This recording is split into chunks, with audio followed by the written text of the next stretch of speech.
So this is the end of the IFM London 2026. Definitely one of the best events that we put together on this tour.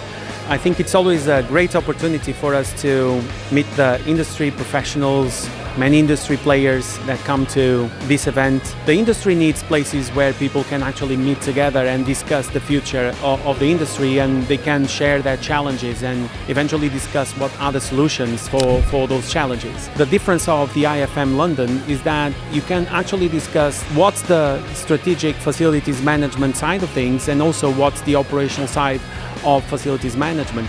And that brings like the right combination of learnings and insights that you can then transform into things that will transform your operation on Monday next week. We try to be as much practical as possible with all the workshops, even with the keynotes. They are also like very insightful yet very practical as well, and I think that's very different about the IFM. So there's no reason for you not to come to the IFM London next year, because if it keeps growing as it is, it will be the best event ever for sure.